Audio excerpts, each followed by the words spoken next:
వార్తల వివరాలు చూస్తే యుద్ధాల కారణంగా తలెత్తిన ఎల్పీజీ గ్యాస్ సరఫరా సమస్యను ఎదుర్కొనేందుకు మరింత సన్నద్ధతతో పనిచేయాలని సీఎం చంద్రబాబు అధికారులకు ఆయిల్ కంపెనీలకు సూచించారు.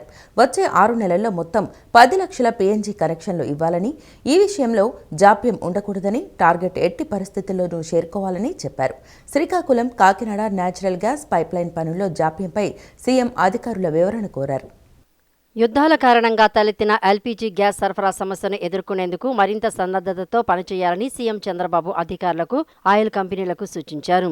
పైపుడు నేచురల్ గ్యాస్ వినియోగం పెంచేందుకు చర్యలు తీసుకోవాలని సీఎం చంద్రబాబు సూచించారు. దీపం పథకం లబ్ధిదారులకు పీఎన్జీ వినియోగంపై అవగాహన కల్పించాలని పేర్కొన్నారు. దీపం పథకం లబ్ధిదారులు పీఎన్జీకి మారితే వారికి దీపం పథకం కింద ఇచ్చే రాయితీ సొమ్మును జమ చేసేందుకు ఇప్పటికే నిర్ణయం తీసుకున్నామని, దీనిపై వెంటనే ఉత్తర్వులు విడుదల చేయాలని అధికారులను సీఎం ఆదేశించారు. పీఎన్జీ కనెక్షన్ తీసుకున్న దీపం పథకం ద్వారా కలిగే లబ్ధి పొందవచ్చన్న విషయంపై లబ్ధిదారులకు అవగాహన కల్పించాలని సీఎం పేర్కొన్నారు. రాష్ట్రంలో గ్యాస్ సరఫరాపై సచివాలయంలో ముఖ్యమంత్రి చంద్రబాబు సమీక్ష నిర్వహించారు. గ్యాస్ సరఫరా ఇబ్బందులను అధిగమించడానికి ఆయిల్ కంపెనీలు పీఎన్జీ కనెక్షన్ను పెంచేందుకు తీసుకుంటున్న చర్యలను సమీక్షించారు. వచ్చే 6 నెలల్లో మొత్తం 10 లక్షల పీఎన్జీ కనెక్షన్లు ఇవ్వాలని, ఈ విషయంలో జాప్యం ఉండకూడదని, టార్గెట్ ఎట్టి పరిస్థితులను చేరుకోవాలని పేర్కొన్నారు.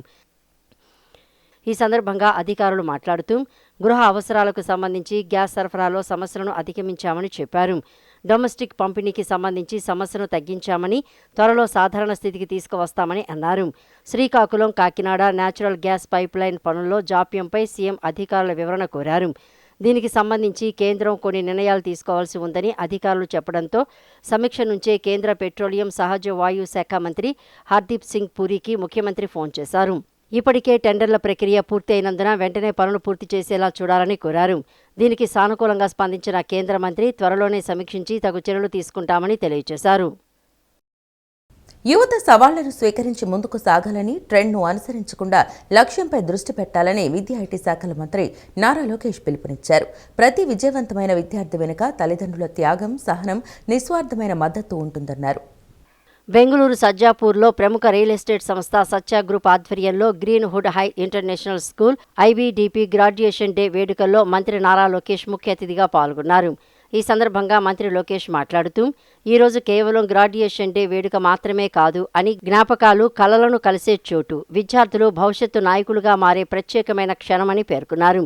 ఈ కార్యక్రమానికి తనను ఆహ్వానించడానికి పాఠశాల బృందం వచ్చినప్పుడు ఈ ఏడాది గ్రాడ్యుయేషన్ థీమ్ కొత్త అవకాశాలకు నాంది పలకడం అనే థీమ్ను విద్యార్థులే ఎంచుకున్నారని చెప్పడం తనకు ఆశ్చర్యంతో పాటు ఆనందాన్ని కలిగించిందని లోకేష్ పేర్కొన్నారు. ప్రతి విజయవంతమైన విద్యార్థి వెనుక తల్లిదండ్రుల త్యాగం, సహనం, నిస్వార్థమైన మద్దతు ఉంటుందన్నారు. ఉపాధ్యాయులు భవిష్యత్తు నిర్ణేతలు. ఉపాధ్యాయులు కేవలం పాఠ్యాంశాలను బోధించడమే కాకుండా జీవితాలను తీర్చిదిద్దుతారని తెలిపారు. గ్రీన్ హుడ్ హై ఒక అద్భుతమైన సంస్థను నిర్మించింది. జ్ఞానం, జీవన నైపుణ్యాలు, మీలాంటి ఆత్మవిశ్వాసంతో కూడిన ప్రపంచ పౌరులను తయారు చేసే పాఠశాలని తెలియజేశారు. పెద్ద కలలు కనండి, కానీ నేల మీదే ఉండండి. కష్టపడండి, కానీ నైతిక విలువలను విస్మరించవద్దు అని, విజయాలు సాధించండి, కానీ ఇతరులను కూడా మీతో తీసుకువెళ్లండి విద్యార్థులకు లోకేష్ హితబోధ చేశారు. And I honestly felt that, the system there was not about testing our knowledge. It was testing our character. And that lesson stayed with me for the rest of my life. Character is what you do when no one is looking at you. There was another interesting practice at Stanford where we had a board in the classroom, and as students we would write if there's anything that we would love to learn about. It could be AI, it could be about learning about wine or our journey in life. And other students would go by, and if they were interested to collaborate and share their experiences, they would actually write their name. And that was the power of collaboration. That was the power of peer learning that I had at Stanford. And that is the network you build in institutions like that. Today, as you're stepping into a world that is changing faster than ever, technology is evolving, jobs are changing, entire industries are transforming. Some of the jobs you will do are in sectors that are yet to be discovered. So, what do you need to do? You need to be adaptable, resilient, curious, ethical, and what I believe is very, very important is to have that fire in your belly. Because knowledge will change, but these values will not. To the parents here, Today is your movement too. Behind every successful student, there is a sacrifice, patience, and unconditional support and love from parents. Rayalaseema పేరును YCP రాజకీయం కోసమే వాడుకుందని ఆర్థిక మంత్రి పయ్యావుల కేశవ్ అన్నారు. రాయలసీమలోని ప్రాజెక్టును చంపేసిన YCP నాయకులు మొసలి కన్నీరు కార్చడం విడ్డూరమన్నారు. వెలగపూడి సచివాలయంలో ఆర్థిక శాఖ మంత్రి పయ్యావుల కేశవ్ మీడియాతో మాట్లాడారు. రాయలసీమ పేరును వైఎస్ఆర్ కాంగ్రెస్ పార్టీ రాజకీయం కోసమే వాడుకుంటోందని ఆర్థిక మంత్రి పయ్యావుల కేశవ్ అన్నారు. రాయలసీమలోని ప్రాజెక్టును చంపేసిన వైఎస్ఆర్ కాంగ్రెస్ పార్టీ నాయకులు మొసలి కన్నీరు కార్చడం విడ్డూరమన్నారు. వైఎస్ఆర్ కాంగ్రెస్ పార్టీ హయాంలో ఆగిన ప్రాజెక్టును తామెలా ఆపగలమని ప్రశ్నించారు. తెలంగాణ సీఎం రేవంత్ రెడ్డి మాటలను వైఎస్ఆర్ కాంగ్రెస్ పార్టీ నేతలు వక్రీకరిస్తున్నారని మండిపడ్డారు. ప్రాజెక్టును ఆపింది తామేనన్న బీఆర్ఎస్ నేత హరీష్ రావు మాటలకు ఏం సమాధానం చెబుతారని ప్రశ్నించారు. రాయలసీమకు ఎవరి హయాంలో ఎంత ఖర్చు చేశారో చర్చకు సిద్ధమా అని సవాల్ విసిరారు. మరోవైపు జగన్ నైజం చూసి బొత్సకు భయంతో కూడిన బాధ వచ్చిందని మంత్రి పయ్యావుల కేశవ్ ఎద్దేవా చేశారు. బొత్స అన్న మాటలు గుర్తు చేయటం అచ్చెన్నాయుడు తప్ప అని ప్రశ్నించారు. వైఎస్ మరణం, బాబాయ్ వివేక హత్యలో అంతిమ లబ్ధిదారు జగన్ కాదా అని వ్యాఖ్యానించారు. వీళ్ళు 5 ఏళ్ల పాలనలో రాయలసీమకి ఏం చేశారు? వీళ్ళు ఎక్కడైనా కాలువలో ఒక గంప మన్ను తీశారా, 1 మీటర్ కాలువ తవ్వారా, కొట్టుకుపోయినటువంటి అన్నమయ్య డ్యామ్ వైపు కనీసం తిరిగి చూశారా? ఈరోజు రాయలసీమకి ఏదో అన్యాయం జరిగిపోయింది, రాయలసీమ లిఫ్ట్ ఆపేశారని చెప్పి అదే పాత సామెత గుర్తుకొస్తుంది, మొగుడిని కొట్టి ఏదో ఎక్కారు అన్నట్టు, మొగసాలకు ఎక్కినట్టు అని. ఆ రాయలసీమ ప్రాజెక్ట్ని చంపింది మీరు. 2021లోనే స్టే వస్తే ఆగిపోయిన ప్రాజెక్ట్ని మళ్ళీ మేము ఎట్లా ఆపుతాం నాకు అర్థం కాదు. ఆ మాట్లాడేటువంటి నాయకులకి ఇంగిత జ్ఞానం ఉందా లేదా అని నేను అడుగుతున్నా. ఆగిపోయిన ప్రాజెక్ట్ని మేము ఏ రకంగా ఆపుతాం? టీఆర్ఎస్ ఇప్పుడు కొత్త బీఆర్ఎస్లో ఉన్నటువంటి హరీష్ రావు అదే సభలో చెప్పాడు కదా, ఆపింది మేము అని. అంటే మీరిద్దరు కూడబలుక్కుని ఆపినటువంటిది విషయం బయటకు వచ్చింది అనేది ఏమన్నా కంగారు పడి బట్టగాల్చి ముఖానేసేటువంటి ప్రయత్నం చేస్తున్నారా? ఆపింది నేనే అని చెప్పేసి హరీష్ రావు అదే సభలో చెప్పాడు. మీకు రాజకీయ గురువు కదా కేసీఆర్. మీరు ఆపినటువంటి ప్రాజెక్ట్ని, మీరు అనుమతులు తెచ్చుకోలేకపోయినటువంటి ప్రాజెక్ట్ కాదు. మీ వారసత్వం ఏంటి? రాజశేఖర రెడ్డి గారు అడిగారు, మిగిలిన జలాల్లో అసలు వాటానే అడగమందరిని ఇవాళ లాంటి ప్రాజెక్టులకి ఆయన రాసిచ్చిపోతే నువ్వేం రాసావు? రాయలసీమ లిఫ్ట్ ఇరిగేషన్ మీద నీ చీఫ్ సెక్రటరీ, నీ ఈఎన్సీ ఏమని పిటిషన్ వేశారు? ఇది అసలు ఇరిగేషన్ ప్రాజెక్టే కాదు, మేము కేవలం స్టడీ చేస్తున్నాము. మీరేసి సంతకాలు పెట్టినటువంటి అఫిడవిట్లు ఉన్నాయి, మేము ప్రాజెక్టు కట్టడం లేదు, ఇక్కడ ఓన్లీ టెస్టింగ్ చేసుకోవడానికి తవ్వుతున్నామని చెప్పారు. మీరు కేవలం వివాదాల్లోకి నెట్టేదానికోసమే మీరిద్దరూ ఇక్కడ, మీరు అక్కడ మీ రాజకీయ గురువు గారు కలిపి చేసినటువంటి కుట్రలో భాగంగానే తప్ప రాయలసీమ మీద మీకు ప్రేమ లేదు. రాయలసీమని కేవలం రాజకీయ అవసరాల కోసం, ప్రాంతీయ విద్వేషాలను రెచ్చగొట్టడం కోసమే మాత్రం వాడతారు. అది మీ నైజం. కులం, మతం, ప్రాంతం అనేటువంటివి మీ రాజకీయ పునాదులు. దాని మీదనే తప్ప మీకు వేరే ఆలోచన ఎక్కడా కూడా లేదు. కూటమి ప్రభుత్వం అధికారంలోకి వచ్చిన తర్వాత 9.36 లక్షల కోట్ల పెట్టుబడులకు ఆమోదం తెలిపినట్లు మంత్రి కొలుసు పార్థసారథి తెలిపారు. తద్వారా 9.62 లక్షల మందికి ఉద్యోగాలు లభించాయన్నారు. విశాఖపట్నం, అనకాపల్లిలో ఏఐ డేటా ప్రాజెక్టు అమలు ప్రతిపాదనలకు ఆమోదం తెలిపినట్లు స్పష్టం చేశారు. సీఎం చంద్రబాబు అధ్యక్షతన కేబినెట్ భేటీ జరిగింది. ఈ భేటీ వివరాలను మంత్రి పార్థసారథి మీడియాకు వివరించారు. కూటమి ప్రభుత్వం అధికారంలోకి వచ్చిన తర్వాత 9.36 లక్షల కోట్ల పెట్టుబడులకు ఆమోదం తెలిపినట్లు చెప్పారు. తద్వారా 9.62 లక్షల మందికి ఉద్యోగాలు లభించాయన్నారు. విశాఖపట్నం, అనకాపల్లిలో ఏఐ డేటా ప్రాజెక్టు అమలు ప్రతిపాదనలకు ఆమోదం తెలిపామన్నారు. విశాఖలో కేబుల్ ల్యాండింగ్ స్టేషన్ స్థాపన కోసం సీటెక్ భూముల కేటాయింపునకు కేబినెట్ ఆమోదం తెలిపిందన్నారు. సత్యసాయి జిల్లాలో outsource semi conductor assembly testing సౌకర్యం కల్పించేందుకు గ్రీన్ సిగ్నల్ ఇచ్చారు. సత్యసాయి జిల్లాలో సెమీ కండక్టర్ ఫ్యాబ్రికేషన్ కోసం ఆర్ఆర్ ఎలక్ట్రానిక్స్ కు 60 ఎకరాలు కేటాయింపుతో పాటు ఏపీఐఐసి, టీసీఎస్ మధ్య ఒప్పందం, ఏపీఐఐసి, రహేజా కార్ప్ సంస్థ మధ్య ఒప్పందంలో నిబంధనల సవరణలకు పలు కీలక అంశాలపై ఆమోదం తెలిపినట్లు మంత్రి పార్థసారథి వెల్లడించారు. ఏపీఐసి మరియు K Raheja corp real estate private limited మధ్య జరిగిన సేల్ అగ్రిమెంట్లోని కొన్ని నిబంధనల సవరణకు ఎస్ఐబిబి సిఫార్సు మేరకు ఆమోదం తెలిపింది. అమరావతి క్వాంటమ్ వ్యాలీలో ఇన్నోవేషన్ హబ్ మరియు హై పెర్ఫార్మెన్స్ కంప్యూటింగ్ క్వాంటమ్ సౌకర్యం స్థాపన కోసం centre for development of advance computing (CDAC) government of India C-DAC ఇది గవర్నమెంట్ ఆఫ్ ఇండియా అభ్యర్థన మేరకు ప్రాజెక్ట్ ఆమోదం, మౌలిక సదుపాయాల మద్దతు మరియు ఏపీ క్వాంటమ్ కంప్యూటింగ్ పాలసీ కింద ప్రోత్సాహకాలు ఇవ్వడానికి ఆమోదం తెలిపింది. ఫేజ్ 1 పెట్టుబడి 17 కోట్ల రూపాయలు. అమరావతి క్వాంటమ్ వ్యాలీలో quantum safe infrastructure and validation hub స్థాపన కోసం పీక్యూ స్టేషన్ ప్రైవేట్ లిమిటెడ్ అభ్యర్థన మేరకు ఏపీ క్వాంటమ్ కంప్యూటింగ్ పాలసీ కింద ప్రాజెక్ట్ ఆమోదం. ఈ ప్రాజెక్ట్ విలువ 1,80,00,000. పాలసీ ప్రకారం ఏదైతే ప్రోత్సాహకాలు ఉంటాయో అవన్నీ కూడా ఎక్స్టెండ్ చేయబడతాయి. GOMs number 49 dated 11/11/25 messes SCIC ventures LLP పేరు స్థానంలో క్రయాన్ టెక్నాలజీ ప్రైవేట్ లిమిటెడ్ పేరు చేర్చేందుకు సవరణ చేయడానికి ఆమోదం తెలిపింది. AP electronic component manufacturing policy 4O కింద ప్రాజెక్ట్ ఆమోదం పొందిన జియోఎంఎస్ నెంబర్ 60లో క్రయాన్ టెక్నాలజీ ప్రైవేట్ లిమిటెడ్ పేరు స్థానంలో SCIC వెంచర్స్ LLP పేరు చేర్చేందుకు సవరణ చేయడానికి ఆమోదం తెలిపింది. అంటే వాళ్ళ ఇంటర్నల్ రిక్వైర్మెంట్ కోసం వాళ్ళు రిక్వెస్ట్ చేశారు, దాన్ని ఆమోదించడం జరిగింది. నాయుడుపేట MPSCZలో 50 ఎకరాల భూమి కేటాయింపు మరియు APIDP 4O కింద ప్రత్యేక ప్రోత్సాహకాలు మంజూరు చేయడానికి SIBP సిఫార్సు మేరకు ఆమోదం తెలిపింది. Metro decorative private limited integrated medium density fibre board మరియు ఫర్నిచర్ తయారీ సౌకర్యం స్థాపించున్నారు. 1,032 కోట్ల పెట్టుబడి మరియు దాదాపు 400 మందికి ఉపాధి కల్పన సామర్థ్యం. ఇప్పటి వరకు ఏ పెద్దిల్లు కట్టినా ఈ రాష్ట్రంలో కానీ తెలంగాణ రాష్ట్రంలో కానీ ఆ ఇంటి యాజమానులు అందరూ కూడా చైనానో ఎక్కడికో ఒక ట్రిప్ వేసుకునేవాళ్ళు. ఎందుకు?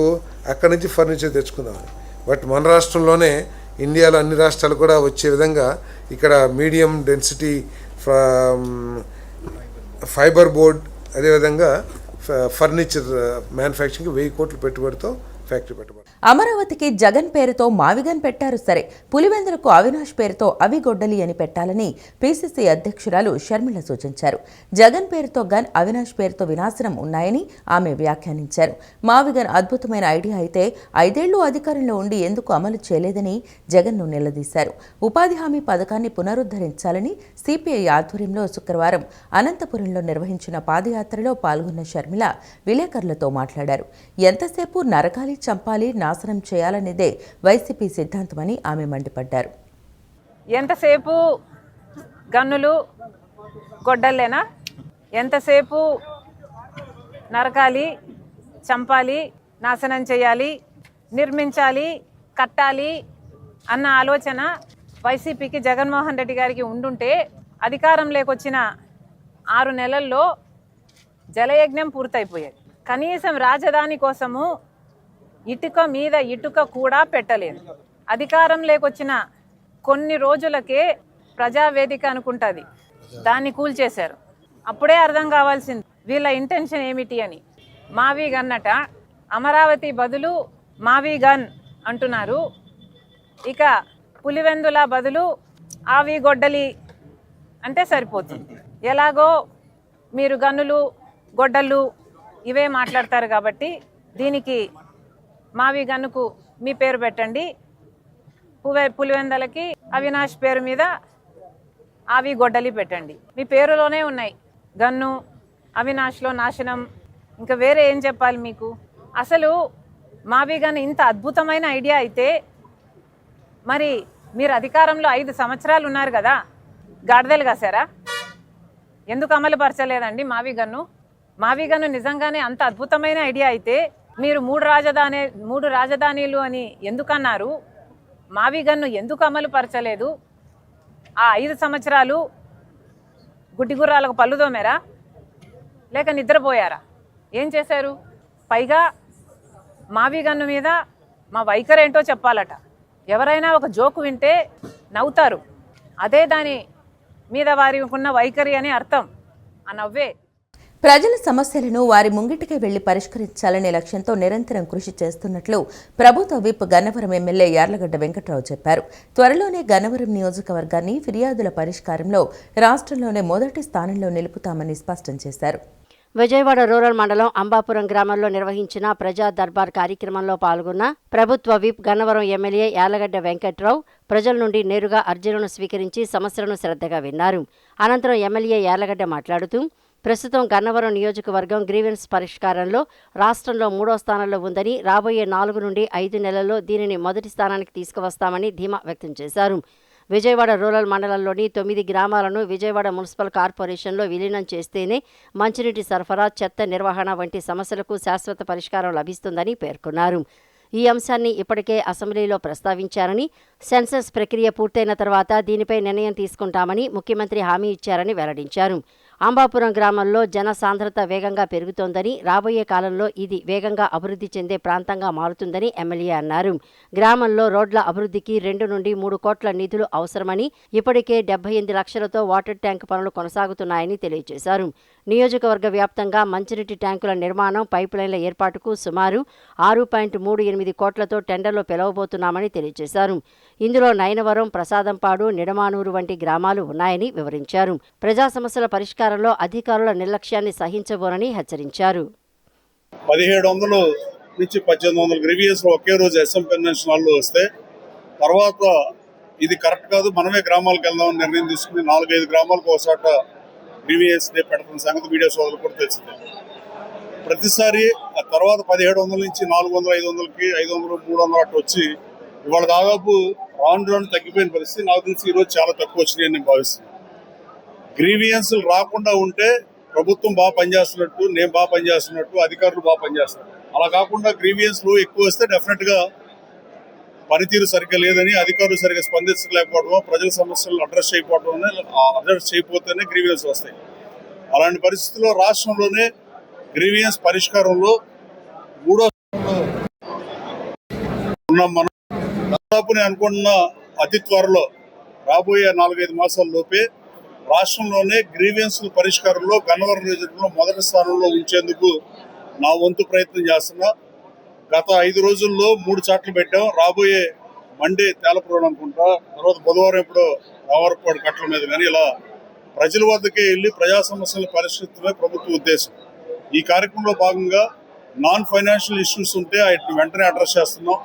అధికారులు కూడా బాగా పనిచేస్తున్నారు. అలాగే ఫైనాన్షియల్ రిలేటెడ్ అయితే ఎంపీడీఓ నిధుల నుంచి, స్థానిక పంచాయతీ నిధుల నుంచి సగం పెట్టుకునైనా ఏదో ప్రొఫార్మాలో పనులు చెప్పిస్తున్న లక్ష్యంగా ఈ నియోజకవర్గంలో అభివృద్ధి పదంలో ముందుకెళ్తున్నాం. మన రాష్ట్ర బడ్జెట్లో కూడా గత ప్రభుత్వం ఎప్పుడు 3,23,000 కోట్లు, 3,20,000 కోట్ల బడ్జెట్లో ఏ రోజున క్యాపిటల్ ఎక్స్పెండిచర్ కింద కనీసం 10,000 కోట్లు కూడా 9,000 కోట్లు మించి చేయని పరిస్థితి. మా ప్రభుత్వ అధికారంలోకి వచ్చిన తర్వాత మొన్న బడ్జెట్లో 53,000 కోట్ల రూపాయలని మేము క్యాపిటల్ కింద ఇన్వెస్ట్ చేశాం. ఆ ప్రభుత్వానికి ఈ ప్రభుత్వానికి తేడా ఈ ఒక్క సెంటెన్స్లో తెలుసుకోవాల్సిన ప్రజలు కూడా. విజయవాడ నగరంలో విస్తృతంగా డీసిల్టింగ్ పనులు జరుగుతున్నాయని నగరపాలక సంస్థ కమిషనర్ ధ్యానచంద్ర అన్నారు. వర్షం కురిసినప్పుడు రోడ్డుపైన నీటి నిల్వలు ఉండకుండా చర్యలు తీసుకుంటున్నామని స్పష్టం చేశారు. నగరంలోని ఆటోనగర్, ప్రసాదంపాడు ప్రాంతాలన్నీ మున్సిపల్ కమిషనర్ ధ్యానచంద్ర పర్యటించి డీసిల్టింగ్ పనులను క్షేత్రస్థాయిలో పరిశీలించారు. ఈ సందర్భంగా కమిషనర్ మాట్లాడుతూ నగరంలో రోడ్డుపైన నీటి నిల్వలు ఉండకుండా చర్యలు తీసుకుంటున్నామని అన్నారు. ముఖ్యంగా Nirmala convent road, Pinnamaneni polyclinic road వంటి పలు ప్రాంతాల్లో చిన్నపాటి వర్షానికి రోడ్డుపైన నీరు నిల్వ ఉండకుండా అక్కడ ఉన్న డ్రైన్లలో మురుగునీటి ప్రవాహానికి ఎటువంటి అంతరాయం లేకుండా ఉండేందుకు ఆ నీరు రైవస్ కాలువలో కలిసేంత వరకు విజయవాడ నగరపాలక సంస్థ పరిధి కాకపోయినా వర్షం పడినప్పుడు ఆ నీటి ప్రవాహం పరిధి దాటిన తర్వాత ఉన్న ఆటోనగర్, ప్రసాదంపాడు వైపు గల కాలువల్లో అడ్డుపడటం వల్ల వర్షపు నీరు తిరిగి నగర పరిధిలో ప్రవహిస్తున్నందున సైడ్ డ్రైన్లు, మేజర్ అవుట్ఫాల్ డ్రైన్లలో కలిసేంత వరకు డీసిల్టింగ్ ప్రక్రియను పూర్తి చేస్తున్నామని అన్నారు. దుగ్గిరాల మండలం తుమ్మపూడి గ్రామంలో విషాదం చోటు చేసుకుంది. నిండు గర్భిణి బడుగు కళ్యాణి ఉరివేసుకుని ఆత్మహత్య చేసుకున్న సంఘటన కలకలం రేపింది. గుంటూరు జిల్లా దుగ్గిరాల మండలం తుమ్మపూడి గ్రామంలో నిండు గర్భిణి ఆత్మహత్య చేసుకోవడంతో విషాద ఛాయలు అలుముకున్నాయి. తుమ్మపూడి గ్రామానికి చెందిన మరీదు తేజ్ కుమార్కి నిజాంపట్నం మండలం అడవుల దివికి చెందిన బడుగు కళ్యాణికి 8 నెలల క్రితం వివాహం జరిగింది. గత కొన్ని రోజులుగా భర్త కుటుంబం నుండి వరకట్నం వేధింపుల నేపథ్యంలో గురువారం సాయంత్రం కళ్యాణి ఇంట్లో ఉరివేసుకోవడం జరిగినట్లు పోలీసుల ప్రాథమిక విచారణలో తెలుస్తోందని north zone DSP CH Muralikrishna తెలిపారు. మృతురాలు తండ్రి బడుగు శివయ్య ఫిర్యాదు మేరకు కేసు నమోదు చేసి పోస్టుమార్టం నిమిత్తం మృతదేహాన్ని తెనాలి వైద్యశాలకు తరలించినట్లు పోలీసులు తెలిపారు. ఆత్మహత్యకు గల పూర్తి వివరాలు దర్యాప్తులో తెలుస్తాయని చెప్పారు. కళ్యాణి మృతికి కారణమైన భర్త, ఇతర కుటుంబ సభ్యులను కఠినంగా శిక్షించాలని కళ్యాణి తరపు బంధువులు శుక్రవారం దుగ్గిరాల పోలీస్ స్టేషన్ వద్ద ఆందోళన చేపట్టారు. రూరల్ సీఏ అవ్వారు వెంకట బ్రహ్మం, ఎస్ఐ వెంకట రవి ఆందోళనకారులకి న్యాయం జరిగేలా చూస్తామని హామీ ఇవ్వడంతో ఆందోళన విరమించారు. వివాహిత 5 నెలల గర్భవతి కావడంతో మృతురాలి తల్లి, బంధువులు రోధిస్తున్న తీరు పలువురిని కంటతడి పెట్టించింది. ఈ సంఘటనకు సంబంధించిన వివరాలను డీఎస్పీ మురళీకృష్ణ, తండ్రి శివయ్య మీడియాకు వివరించారు. ఆగస్టు 9వ తారీఖు మ్యారేజ్ చేసామండి. మ్యారేజ్ నిమిత్తం 3 ఎకరాల పొలం, 5 లక్షలు క్యాష్, 25 నవర్సులు బంగారం కట్నం రూపంలో ఎత్తడం జరిగింది. జరిగితే ఇప్పటికి పెళ్ళయ్యి 9 నెలలు అవుతుంది. మా పిల్ల 5 నెలల ప్రెగ్నెన్సీ అండి. ప్రెగ్నెన్సీ అయితే మా పిల్ల 5వ నెల ప్రెగ్నెన్సీ కాడి నుంచి ఈ తేజవాడ అన్నాయి సాయి వాళ్ళ భార్య ఝాన్సీ వీళ్ళు పిల్లని టార్చర్ పెట్టి నువ్వు పని చేస్తలేదు, మీరు ఏరే వండుకోండి అని టార్చర్ పెడతాం. ప్లస్ వీళ్ళకి పెళ్ళైన నిమిత్తంలో 10 లక్షలు బాకీలు అయినాయంట. ఆ బాకీల మూలన మా పిల్లని ఎంతసేపు ఈ కట్నం కాకుండా ఇంకా మీ నాన్నల దగ్గర ఉంది, అదనంగా 1 ఎకరం అమ్ముకురా ఈ బాకీలు తీరుద్దామని ఎంతసేపు పిల్లని టార్చర్ పెడతాము. అన్నం తినే దగ్గరికి వచ్చేటప్పటికి ఈ మందలందరికీ నేను ఎక్కడుండి పెట్టనని సాయి ఆవిడ పిల్లని టార్చర్ పెడతాం. అన్నం దగ్గరికి వెళ్ళే వరకు ఏదో ఒక తగాద పెట్టుకుంటాం. వాళ్ళది పొలం ఏజ్యంలోకి వెళ్ళిపోయిందంటే వాళ్ళ పొలం ఏమో వాళ్ళ మేనత్తలకు కూడా 1 ఎకరన్నర వెళ్ళిద్దంట. వీళ్ళకొంద 3 ఎకరాలు 2 ఎకరాలను ఈ బాకీలు ఎక్కువ ఉన్నాయి, మన టార్చర్ పెడుతున్నారు బాబాయ్ అంది. అమ్మ నువ్వు దాని గురించి ఆలోచించుకో బాబా. సరే వాళ్ళకి మీ ఆయన జాబ్ చేస్తున్నాడుగా, ఆయనకు 20,000 15,000 వస్తున్నాయి, అవి బతకొచ్చు, మేము ఇస్తామమ్మా, నీకేం ఇబ్బంది లేదు, నువ్వు వాటి గురించి ఏమీ ఆలోచించుకో బాబా, నువ్వు నీళ్ళేసుకున్న పిల్లవి వాటి గురించి వాళ్ళు టెన్షన్ పడబాబంటే సరేలే బాబాయ్ ఉంది. అంత తర్వాత మాకు మళ్ళీ ఈ మధ్యలో నాకు 2-3 సార్లు ఫోన్ చేసింది, బాబాయ్ ఏం చేద్దాం బాబాయ్ వీళ్ళు హింస పెడుతున్నారని. అమ్మ హింస పెడితే దాన్ని మాట్లాడదాం వాళ్ళమ్మ అని చెప్పాం. అయితే మొన్న 3 రోజుల క్రితం మేము సీమంతం చేద్దామని నిర్ణయించుకున్నామండి. నిర్ణయించుకుంటే మీ చుట్టాలందరికీ చెప్పుకోండి, మేము సోమవారం సీమంతం చేస్తామని మేమన్నీ ప్రిపేర్ అయ్యి పిల్లలకు బట్టలు కొని నిన్న మేము రేపల్ వెళ్ళి ఈ టైలర్ దగ్గర ఎత్తడం జరిగి మేము రేపల నుంచి అడవలదేవి మాకు 20 కిలోమీటర్ల గ్యాప్ అండి. మేము వెళ్ళే లోపే మన్నాయి గారికి ఈ తేజవాడ బాబాయ్ శ్రీనివాస్ గారి ద్వారా మిమ్మాయి అమ్మ పనిచేసింది, మిమ్మాయి ఉరేసి చచ్చిపోయిందని ఆయన ఎట్కారంగా మాట్లాడి మిమ్మాయి చచ్చిపోయిందని ఫోన్ పెట్టేశారు. ద్వారకా తిరుమల వెంకటేశ్వర స్వామి దేవస్థానంలో సంచలనం సృష్టించిన నకిలీ టికెట్ల స్కామ్లో 7 నిందితులను పోలీసులు అరెస్ట్ చేసి భీమడోలు న్యాయస్థానం ముందు హాజరుపరచగా న్యాయమూర్తి విచారించి రిమాండ్ విధించారు. ముద్దాయి వద్ద Dell laptop, TVS thermal printing స్వాధీనం చేసుకున్నామని, ఇంకా పాత్ర ఉంటే కఠిన చర్యలు తీసుకుంటామని ఏలూరు డీఎస్పీ శ్రావణ్ కుమార్ హెచ్చరించారు. ద్వారకా తిరుమల వెంకటేశ్వర స్వామి దేవస్థానంలో నకిలీ టికెట్ల స్కామ్ నిందితులను పోలీసులు అరెస్ట్ చేసి న్యాయస్థానంలో హాజరుపరిచారు. విచారించిన న్యాయమూర్తి రిమాండ్కు పంపించారు. ప్రధాన ముద్దాయి ఐతంపూడి సాయి జగన్నాథరాజు, ములగాల రమేష్, తొంటపాక సత్యనారాయణ, ఉప్పలపాటి శ్రీనివాస్, సెక్యూరిటీ గార్డు కీర్తి అశోక్ కుమార్, మాజీ supervisor Manukonda Anjaneyulu, software engineer ముత్యాల నాగ వెంకట సత్య శ్రీనివాసరావును కోర్టులో హాజరుపరిచారు. గతంలో సముద్రాల శేషుబాబు, మేకా సతీష్లను 200 రూపాయల నకిలీ టికెట్లు ప్రింట్ చేసి భక్తులకు విక్రయించే కేసులో పట్టుకుని రిమాండ్ వేశారు. భీమడోలు సీఐపీ కృష్ణ నేతృత్వంలో ద్వారకా తిరుమల ఎస్ఐటి సుధీర్ సాంకేతిక పరిజ్ఞానంతో రాజును పట్టుకున్నారు. ముద్దాయి వద్ద Dell laptop, TVS thermal printer స్వాధీనం చేసుకున్నామని, ఇంకా పాత్ర ఉంటే కఠిన చర్యలు తీసుకుంటామని ఏలూరు డీఎస్పీ శ్రావణ్ కుమార్ హెచ్చరించారు. ద్వారకా తిరుమల దేవస్థానం శ్రీ వెంకటేశ్వర స్వామి దేవస్థానంలో ఈ నకిలీ టికెట్ల యొక్క అవకతవకలపైనటువంటి విషయంపైన ఈ రోజునాడు మీ అందరి ముందు ఈ యొక్క ప్రెస్ మీట్ పెట్టడం జరిగింది. 16/3/2026 తారీఖు నాడు ద్వారకా తిరుమల ఈవో జట్టి భద్రాజీ గారు ఇచ్చినటువంటి ఫిర్యాదు మేరకు మేము Dwaraka Tirumala police station crime number 71/2026 కింద కేసు నమోదు చేయడం జరిగింది. ఆ యొక్క కేసులో వారు ఇచ్చిన ప్రకారము వారి యొక్క ఏదైతే 100 రూపాయలు 200 రూపాయల టికెట్లు వాళ్ళు స్కాన్ చేసినప్పుడు స్కాన్ అవ్వకుండా వాళ్ళు డూప్లికేట్ టికెట్లు కనపడినాయి అని చెప్పేసి వాళ్ళు ఇచ్చినటువంటి ఫిర్యాదు మేరకు దానికి ఎవరైతే అప్పుడు ఉన్నటువంటి ఇతను ఎవరో ఐనంపూడి జగన్నాథరాజు, అదేవిధంగా మేక శేషు సతీషు, సముద్రాల శేషుబాబు వీళ్ళందరూ కూడా బాధ్యులను చెప్తూ ఒక రిపోర్ట్ ఇచ్చారు. దానిపైన కేసు దర్యాప్తు చేయడం జరిగింది.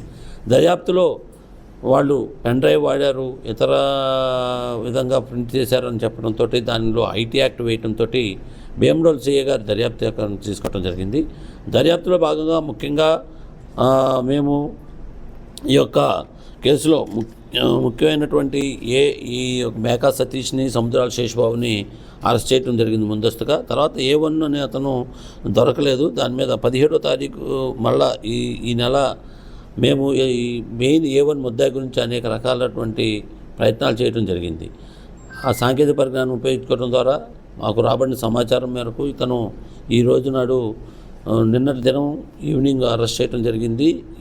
ఈ అరెస్ట్లో భాగంగా ఈ జగన్నాథరాజు చెప్పినటువంటి ప్రకారం ఏం జరిగిందంటే, వీళ్ళు గతంలో ఒక ప్లాన్, వీళ్ళకి అప్పులో ఉండటం ప్లస్ దురలవాట్లకు అలవాటు పడి ఈ జగన్నాథరాజు అలానే అతను అసోసియేట్ అయినటువంటి అందులోనే పనిచేస్తున్నటువంటి మునగాల రమేష్ అని చెప్పి ఉన్నాడు. ఈ మునగాల రమేష్ వీళ్ళిద్దరు కూడా అవుట్సోర్సింగ్ పర్సన్స్.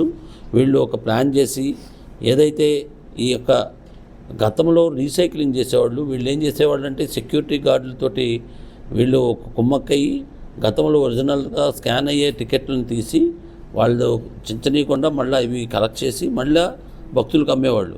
ఈ క్రమంలో అధికారులు తెలిసిపోద్దని ఒక డౌట్ వచ్చి ఈ మునగాల రమేష్, ఈ యొక్క A1 అయినటువంటి ఈ జగన్నాథరాజు వీళ్ళిద్దరూ కూడా ఒక ప్లాన్ చేసుకున్నారు. ఇట్లా పద్దాక మనం టికెట్ కలెక్ట్ చేయడం అన్నీ తెలుస్తూనే అనుమానం వస్తే మనం బయటపడతాం, అనుమానం రాకుండా ఉండే ఉద్దేశంతో మనమే ఈ డూప్లికేట్ టికెట్లు తయారు చేయించేద్దాం అని చెప్పేసి నిర్ణయించుకొని వీళ్ళు ఒక ప్లాన్ చేసుకొని వీళ్ళ యొక్క సెల్ ఫోన్స్, తర్వాత డెల్ కంపెనీ ప్రింటరు ఇవి కూడా సీజ్ చేయడం జరిగింది. అయితే అన్నిటితో పాటు ముఖ్యంగా ఏంటంటే దర్యాప్తు ఇంకా ముగించలేదు. ఇందులో ప్రస్తుతంగా ఉన్నటువంటి వీళ్ళందరినీ కూడా పోలీస్ కస్టడీకి తీసుకుంటం జరుగుతుంది. దర్యాప్తులో constables G Dharmaraju, T Lakshminarayana, home guard Vijay Prakash తదితరులు పాల్గొన్నారు. లో వోల్టేజ్ సమస్యను పరిష్కరించాలంటూ గన్నవరం ఎమ్మెల్యే ప్రభుత్వ విప్ యార్లగడ్డ వెంకట్రావుకే విజయవాడ రూరల్ ఎనికేపాడులో నల్లూరు కట్టవాసులు ఎమ్మెల్యేకు వారి సమస్యను తెలపడంతో స్థానిక విద్యుత్ శాఖ అధికారులతో మాట్లాడారు. సమస్య పరిష్కారం చూపించిన ఎమ్మెల్యే యార్లగడ్డకు నల్లూరు కట్టవాసులు కృతజ్ఞతలు తెలిపారు. సకాలంలో స్పందించి తమ సమస్య పరిష్కరించిన విద్యుత్ అధికారులకు వారు ధన్యవాదాలు తెలిపారు. మాది కన్నవరం నియోజకవర్గం ఎన్కేపాడు గ్రామం, నల్లూరు వారి కట్ట. ఈ నల్లూరు వారి కట్ట మీద గత కొన్ని సంవత్సరాలుగా లో వోల్టేజ్ సమస్య ఉంది. ఈ గడప ప్రోగ్రాం చేసినప్పుడు మా నల్లూరు వారి కట్టకు వచ్చినప్పుడు మినిస్టర్ గారు, ఎమ్మెల్యే గారు ఈ సమస్యను తెలియజేయగా త్వరగా స్పందించి ట్రాన్స్ఫార్మర్ ఏర్పాటు చేశారు. ఈ సమస్య లో వోల్టేజ్ సమస్య ఇప్పుడు ప్రాబ్లం లేదండి. మినిస్టర్ గారికి, ఎమ్మెల్యే గారికి ధన్యవాదాలు. గ్రామ కాపరస్తున్నాం, నల్లూరు వారి కట్టన మాది ఇక్కడ లో వోల్టేజ్ ప్రాబ్లమ్స్ రావటం మూలంగా మాకు ట్రాన్స్ఫార్మర్ కావాలని మన ఊరి ప్రెసిడెంట్ గారికి ప్లస్ ఎమ్మెల్యే గారు అయినటువంటి యార్లగడ్డ వెంకట్రావు గారికి చెప్పడం జరిగింది. మన గుట్టుపాటి రవికుమార్ గారు మంత్రి గారు కూడా మనం గడప గడప ప్రోగ్రాం వచ్చినప్పుడు మా స్పందించి మాకు ఇక్కడ ట్రాన్స్ఫార్మర్ వేయడం జరిగింది. మాకు చాలా సంతోషంగా ఉంది. మాకు లో వోల్టేజ్ ప్రాబ్లమ్స్ కానీ ఏ విధమైన ప్రాబ్లమ్స్ లేకుండా మాకు ఇబ్బంది కలపకుండా మాకు ఈ పని చేసి పెట్టినందుకు ఎమ్మెల్యే గారికి, మన మంత్రి గారికి కూడా మేము ధన్యవాదాలు తెలియజేస్తున్నాం. ఈ వార్తలు ఇంతటితో సమాప్తం. నమస్కారం.